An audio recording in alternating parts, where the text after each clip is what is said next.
Iya, saya di apa? Nggak tahu ya siapa pembisiknya deh. Intinya keluar dari rumah, saya nggak bisa ketemu anak-anak gitu. Agak diumpetin gitu, jadi nggak bisa ketemu. Iya, karena mikirnya anak-anak Pak. Kalau saya udah lah, maksudnya masa ininya udah tinggal buat anak-anak gitu, masa depan anak-anak juga masih kecil-kecil lagi lucu-lucunya juga. Ya saya demi anak-anak ya saya lakuin lah gitu. Tapi jangan sampai harkat martabat saya sebagai kepala rumah tangga gitu. Tapi saya nggak mau juga jadi dibawa kendali istri lah. Dimanapun saya laki-laki gitu. Tapi apa imam gitu. Nah, itu yang paling terpenting sih. Jadi syariat harus tegakkan. Selepas mungkin saya digugat gitu. Komunikasi saya kan udah ini kan berharapnya dicabut lah gugatannya gitu. Itu harapan terbesar saya sih. Saya udah coba komunikasi, tapi dari Septianya pingin saya melakukan prosesnya aja. Ya udah. Memang kunci sukses dalam hubungan kan komunikasi ya. Emang komunikasi kita sih yang harus diperbaiki lah. Ada komunikasi, cuman ya komunikasi biasa. Mungkin kalau ngajak ketemu itu belum ada. Kalau menjatuhkan jelas tidak, karena saya belum sampai saat ini belum ada mengucapkan apa penyebab sebenarnya. Jadi gimana sih saya harus bilang kalau saya menjatuhkan harkat dan martabatnya, tapi orang lain mungkin yang bisa menyimpulkannya. Kenapa Septia begini?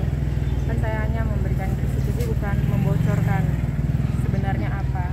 Belum sampai dari omongan saya mengucapkan seperti itu. Aduh, kalau itu Mbak, insya Allah lah, nggak perlu saya jelaskan lah. Ini kan masalah keluarga ya, intim gitu loh. Baik suami istri kan udah memilih, karena ini kan nikah ibadah yang panjang ya, bukan sehari, 2 hari, bukan sebulan, 2 bulan gitu. Mas-mas, mbak-mbaknya mungkin udah ada yang berumah tangga juga, pasti pernah lah nanti ngalami rumah tangga. Cuman memang perbedaannya ya Septi kan sekarang followers juga udah banyak kan gitu, jadi mungkin tekanan pembisik juga ini, terus yang nunggangin juga gitu, banyak hal lah Mbak. Makanya ini kan saya mau datang kemari biar diluruskan, yang harapannya ada mediasi. Saya nggak datang juga harapannya yaitu bisa dicabutkan gugatannya tanpa harus proses seperti ini gitu. Kalau memang kita mau mempertahankan rumah tangga, mau untuk anak-anak gitu, harapannya saya gitu tadi. Gimana ya, kayak orang asing, soalnya dia di backup sama banyak. Ya canggung, malah kita nggak saling lihat gitu. Kan udah nggak ngomong-ngomong. Aku kenal istri aku, soalnya istri aku berteman juga ini kan, tapi saat udah masuk pembisik yang bisa ngontrol, terjadi lah gitu. Tapi ya husnuzon aja lah, mungkin apa ya, ini cara Allah biar aku lebih baik. Ini apa, kayak teguran bagi aku, ayo kamu harus lebih baik. Maksudnya kamu, kalau kan banyak juga orang cerai ya, bukan saya aja kan. Cuman kan rata-rata paling karena ekonomi. Nah ini makanya termasuk menyedihkan juga ketika saya bilang nggak nafkain. Itu susah banget sih mau jelasin juga gimana ya gitu. Saya punya bukti semua, bisa track rekening juga kan, semudah itu sih. Dari mana aliran dana, uang dan sebagainya deh gitu. Tapi susah juga ngejelasin gitu. Nafkah saya pastikan fitnah. Tapi ngapain sih saya harus jadi berantem karena nafkah, terus membuktikan ini posting ini loh ini, jadi kayak saya juga ikut buka aib juga kan gitu. Insya Allah lah, karena saya juga ribuan, masa saya nggak nafkain, tahu lah. Tapi kan nggak mungkin saya jelaskan kepada orang yang nggak kenal kita gitu.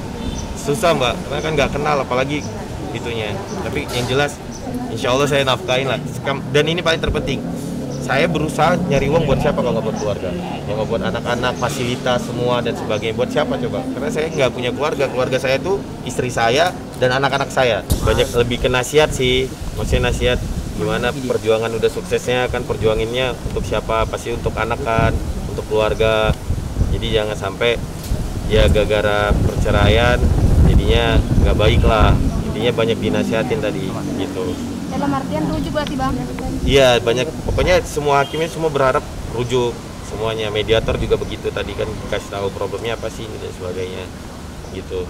Kalau bisa ya gugatannya dicabut biar baiklah buat semuanya, karena perceraian mau gimana pun kan pasti nggak baik lah, korbannya anak-anak juga kan.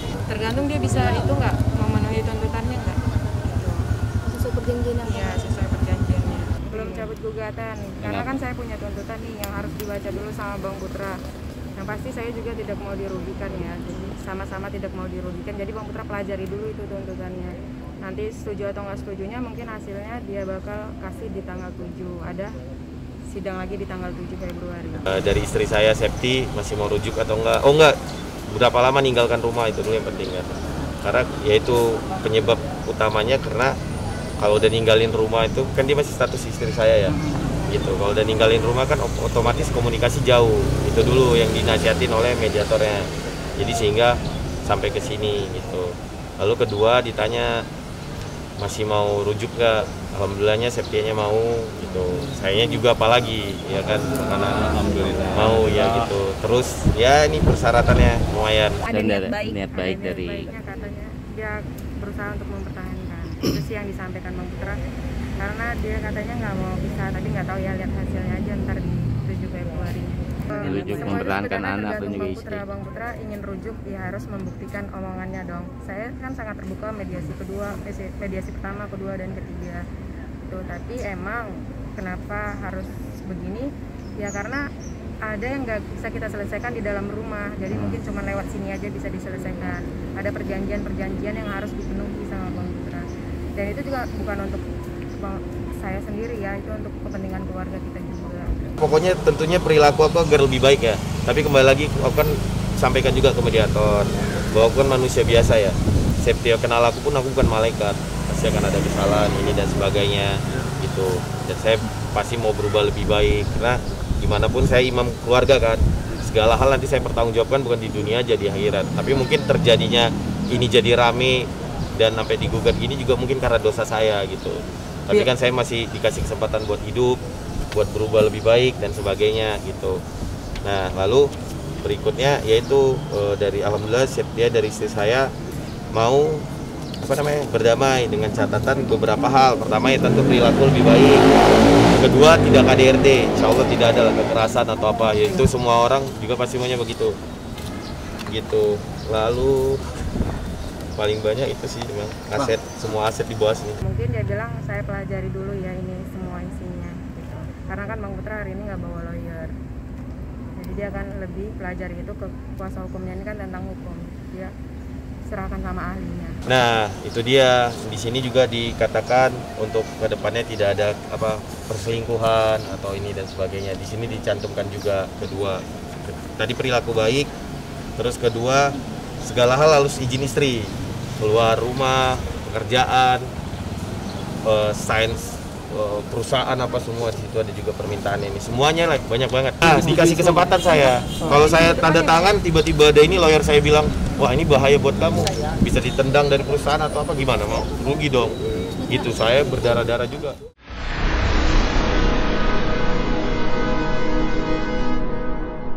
Jadi jangan lupa untuk subscribe Cumi Cumi. Ditekan ya tombol lonceng merahnya.